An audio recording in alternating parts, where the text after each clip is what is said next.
All right, Crafty Review here, coming live. That was the last one. We are live, though. It's just technically we're live right now. Coming from the Panteezy. What's cool is we've gotten to meet a lot of nice people, especially locally here in the craft beer industry and the community. We also had the opportunity to travel and meet and talk to some other folks out of state, you know, and just our day-to-day traveling and vacations. And social media is a blessing, and it's also well, anybody can come up with the negative words for social media.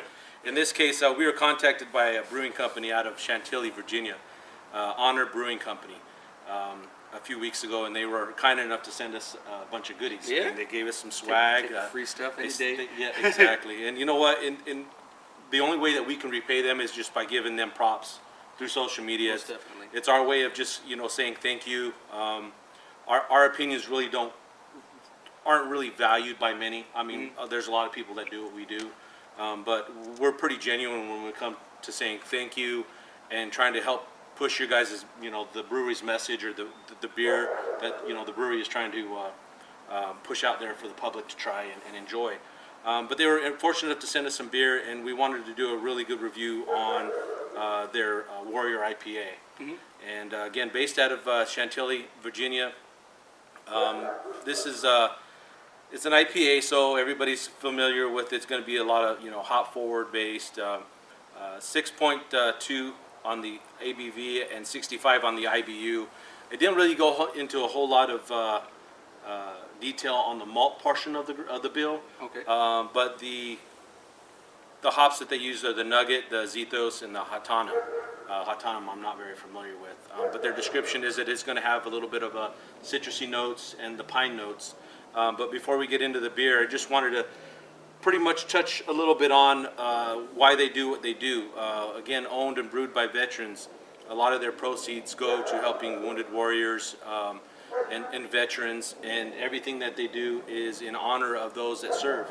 And it's awesome. You know, yeah, it is awesome. And for them to put out a beer that everybody has the opportunity to buy and enjoy, and for them to be able to give back to those people that fight for our freedom every day. Hats off to you. You know, I know that's a big sacrifice that you guys are doing. It doesn't sound like you guys are in it for the money, because if you were, you guys would probably have a different platform to sit on. Yep. You know what I'm saying? Yep. So this is their IPA, and they said that it was brewed or packaged in Denver, so it sounds like they have a facility in Denver as well. Yeah, I think I read Sleeping Giant Brewery in Denver, so it's Virginia by way of Denver, probably to get it back out here. Especially to us too, which again is the way a lot of the smaller craft breweries and some of the industry works. Yeah, a lot of contract brewing. It's also who you know, but you know what? I know many breweries out here in Arizona would probably also help facilitate a lending hand, especially to these guys, because of what they do. Yep. Any way that they can help push their brand forward. Not to get off topic with these folks, but recently Dog Tag Brewing, which is just very similar to what these folks do. They give back to their wounded warriors and their veterans as well. So, and they just barely came into Arizona. These guys are going to be starting to distribute here come beginning of the year, which they communicated to us. So more reason for us to push the product for them and push their message, so you guys can get out, buy and enjoy their beer, and also give back to those folks that are fighting for our freedoms every day. Yep. So yeah, let's crack into this. I love their logo. It's a combat boots, Honor IPA. And the red, white, and blue throughout the can. Always. Good stuff, man. That's really cool.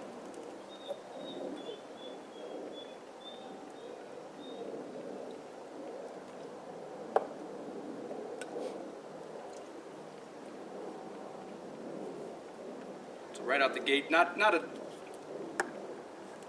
that copper color you're looking for. That's what I was trying to say. Not like an imperial where it might be a little bit darker, a little bit heavier. Yeah. And then even when you mentioned the 65 on the IBU. I mean, it's high bitter, but it's not over the top. No, there's crazy. definitely higher IBUs out there. Yep. And don't we preached this before. The IBU is just a scale that they go by. We've had some that are rated very, very high in the IBU, but are very clean and refreshing. Yep. When they you do taste something it. to help It's round out the flavor. One of those creeping beers that, you know, you expect it to be in your face when realistically it's like, wow, they did a really good job with this. Yep. So. Smell the malts in this right away. Oh yeah. Not a whole lot of citrus on the hops on the nose.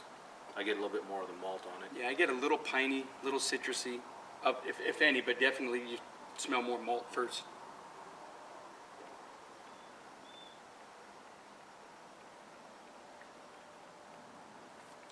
It's a good little blend there. It's actually well balanced. Yeah.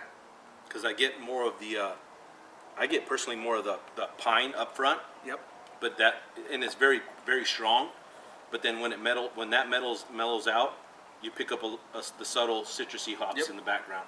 Yep. Couldn't put it better. Yeah. You get a lot of that grassy, that earthy type of flavor, but then it's cut pretty short by a little citrusy, a little tartness to it.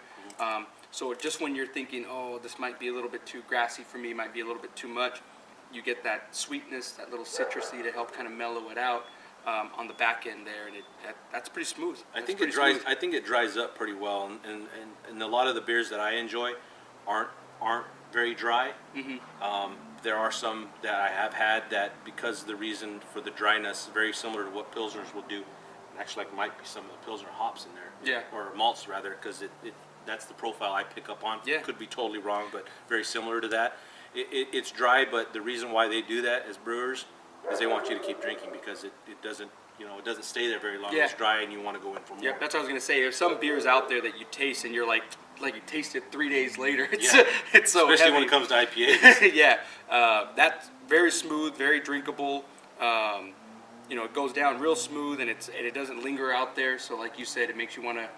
What did that taste like? Did I like that? Did I like it? And try it again, and next thing you know, you just killed the 6-pack in on 6.2. You gotta be a little careful with that. But no, that's very clean. That's very clean and refreshing. Scale of 1 to 5, what are you gonna give it?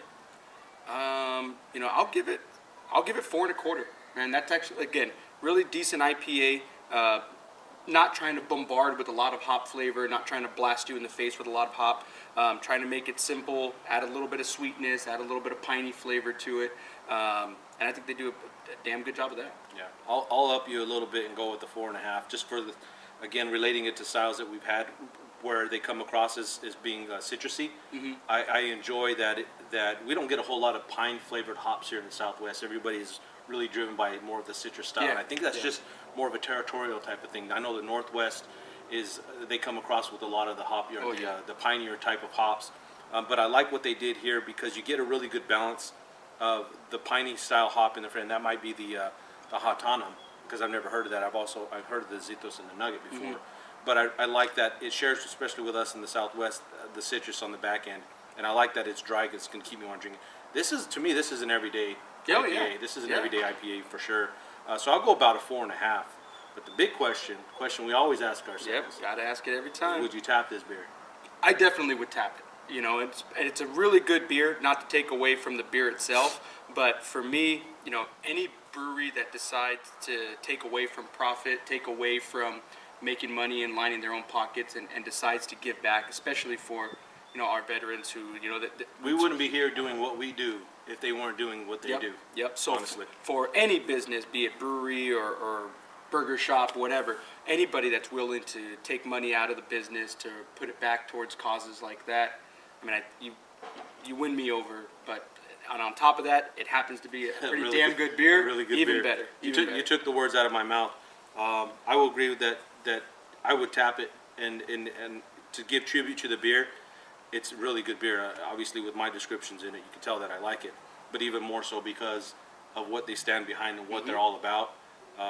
I would go out and buy their beer just because of that. Yep. Not only because of the great flavors that they gave us to before, but again, can't give enough props to our veterans, those that are fighting abroad, putting your life on the line daily for us to enjoy our freedoms and to raise our families in an atmosphere where we have the liberties to do things.